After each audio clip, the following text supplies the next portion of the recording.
Para mí el cine es un poco mi vida, ¿no? Lo que hago todos los días y en lo que estoy desde hace ya 10 años. Es un instrumento sobre todo de reflexión, te diría. Y de reflexión de la vida. Yo puedo reflexionar sobre la vida a través del cine. Puedo reflexionar sobre lo que me pasa, lo que le pasa a los otros, lo que está pasando en la sociedad. Eso es el cine. Para mí es todo, en el fondo. ¿Se cometieron violaciones humanas bajo el gobierno de Augusto Pinochet Ugarte? Oiga, pero qué pregunta más necia.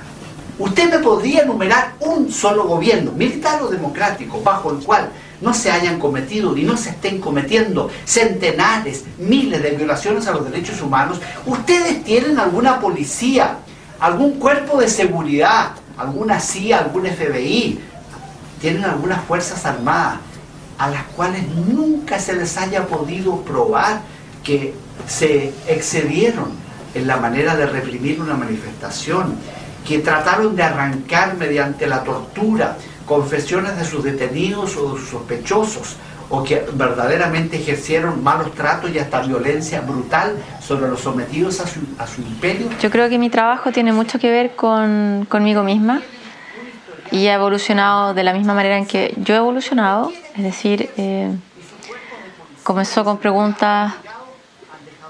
Yo podría decir, bueno, Valparaíso no fue exactamente una película reflexiva porque era una película de comando, fue distinta. Fue una reflexión sobre la ciudad y cómo los habitantes convivían con ella. Luego vino I Love Pinochet, que era, eso sí que ya mucho más personal y que respondía a una cuestión esencial que era cómo me situaba yo dentro de esto, viniendo yo de una familia dividida, o sea, una familia con un padre que apoyaba a Pinochet y con una madre que no.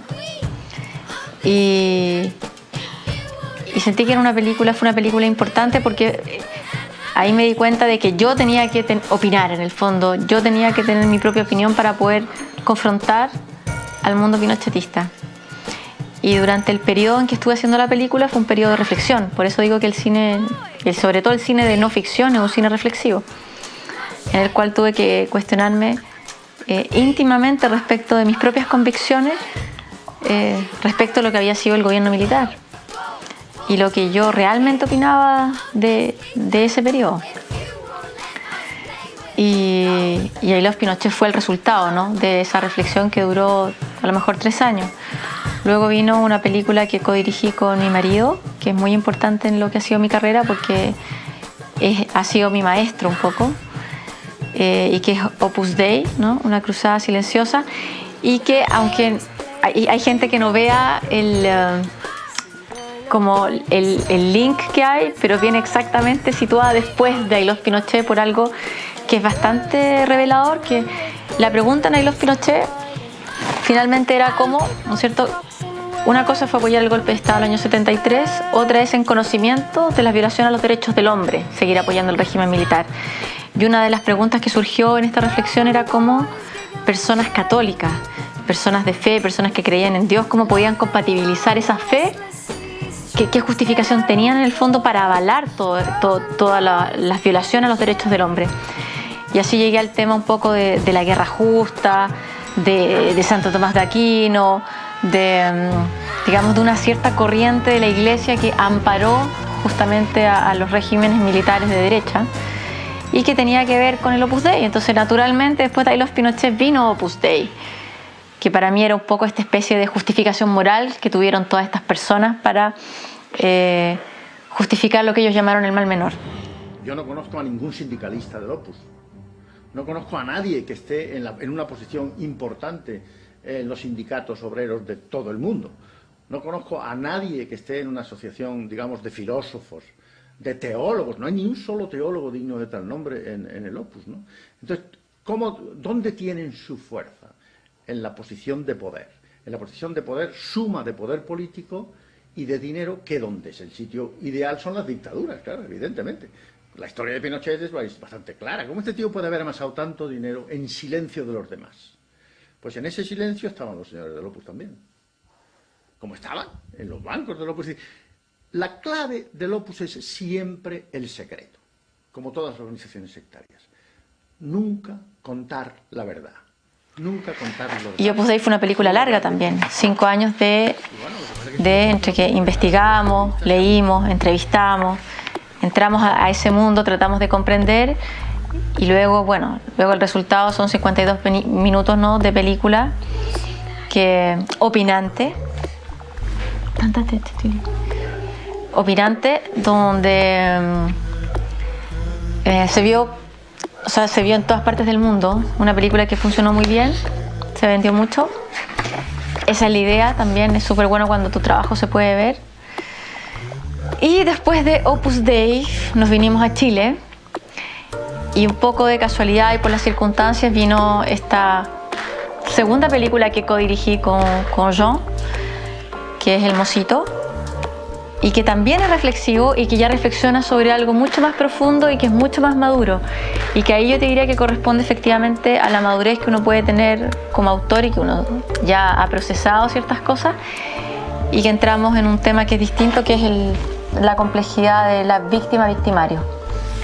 Es decir, buscando al perpetrador o al torturador nos encontramos con un personaje mucho más complejo, que era este personaje que era el Mocito, ¿no?, que era el último de la escala, el doméstico, el que cargaba los cuerpos y limpiaba los cuarteles, y que fue testigo del horror teniendo 16 años, o sea, siendo muy joven, siendo menor de edad.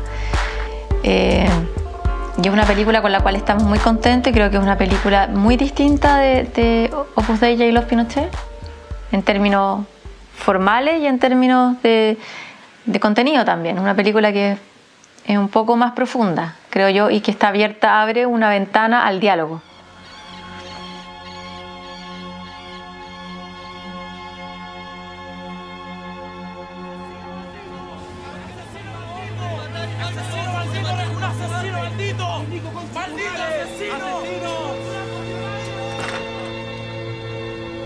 A estos calabozos yo siempre tenía acceso, porque siempre cuando estaban, digamos, los agentes torturando me pedían café, por lo tanto yo entraba sin ninguna restricción.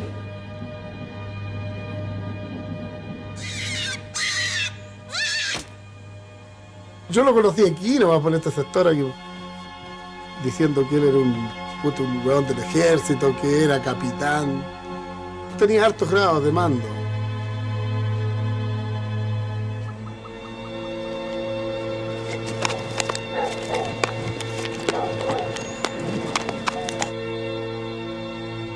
¿Y supo lo que pasó allí? Sí, señor. ¿Y vio a los desaparecidos que desaparecieron de allí? Correcto, señor.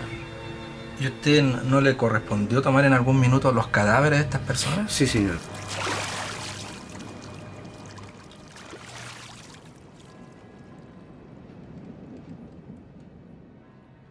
Ella, por ejemplo, sí, ella fue agente de DINA en el cuartel Lautaro, según Bolívar. ¡Viva! ¡Viva!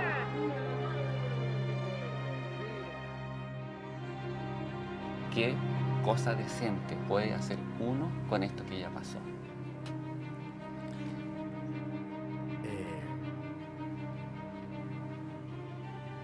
¿Usted quiere los nombres directos de los torturadores? Sí, yo quiero saber.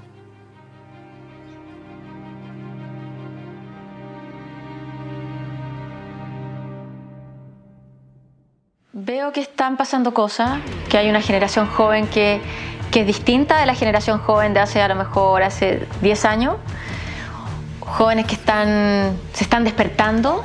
El cine, hay mucha más gente que está haciendo cine en Chile, y eso me parece positivo, porque permite crecer. O sea, el cine chileno, para madurar, necesita que hagamos mucho más cine.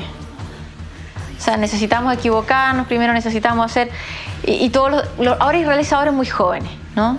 Es cierto, y el cine de ficción, independiente de algunas personas que son más interesantes que otras, hay un cine de ficción que es muy nombrilista, que todavía se está mirando está mirando cosas, yo diría, más superficiales y no está entrando en temas más sociales, pero eso está cambiando. Me sorprendió ver Ulises, por ejemplo, de Oscar Godoy, que es una buena película y que aborda un tema que está pasando hoy en Chile, que todos lo vemos, que es la inmigración peruana. Violeta es una muy buena película. A mí Andrés Wood yo lo admiro mucho porque es alguien que sabe hacer un buen cine de gran public, como se llama, pero que tiene contenido. Y Violeta es una película que ya tiene 300.000 espectadores, que es política y que está súper bien, que lleva a otro tipo de público. ¿Quién más? Estoy tratando de pensar en cineastas que me gustan. Bueno, está José Luis Sepúlveda, que hace un trabajo interesante, más desde el mundo marginal, y es un aporte, porque el cine en general es no, yo no diría oficio, no es profesión, esto es un oficio de niños más ricos que tienen un colchón detrás y que se pueden permitir hacer cine porque el cine es muy caro. O sea, muy caro no en términos de hacer, no en términos de ahora de filmar, el cine es muy caro en términos de tiempo. Tú necesitas tener tiempo para pensar, para escribir, y es muy difícil que a veces compatibilizar trabajo y hacer lo que uno hace, entonces ha sido siempre un oficio muy burgués. Mi mejor experiencia es que yo no pasé por una escuela de cine formal y creo que las escuelas de cine, si bien acortan el camino, lo hacen más corto, no son indispensables. Creo que alguien que quiere hacer cine, que quiere hacer documental, que tiene algo que comunicar, tiene que tomar una cámara y tiene que hacer su experiencia. Aquí lo más importante es tener pasión y tener ganas. El resto, o sea, de hecho, lo más difícil para un cineasta, no basta con tener talento, se necesita paciencia. Si antes hubiese definido mi cine como un cine político, hoy prefiero decir que es un cine reflexivo. Sí, y creo que corresponde mucho más, porque incluso desde Pinochet hasta ahora yo siempre he querido reflexionar. Es como, yo he sentido que mi trabajo ha estado siempre interesado a los sociólogos, por ejemplo, a los antropólogos, porque yo miro fenómenos, es como mirar el fenómeno pinochetista y sobre todo en esta especie como de número, ¿no? Es distinto el Mocito porque es, digamos, un retrato humano de una persona, pero en Pinochet habían esta especie de abanico, ¿no? De abanico, desde los pobres a los ricos, de los chicos a los de 60 años. Y en Opus Dei también es un abanico de personas, es como mirar esto más como un fenómeno, más como con una cierta distancia. Y en el Mocito, si bien hay distancia, que es la última, es distinto, es un retrato, donde uno se involucra, donde uno puede empatizar, donde uno puede mirar las ambigüedades, pero siempre te diría que esto es reflexivo. Es lo que mejor define lo que hacemos con Jan.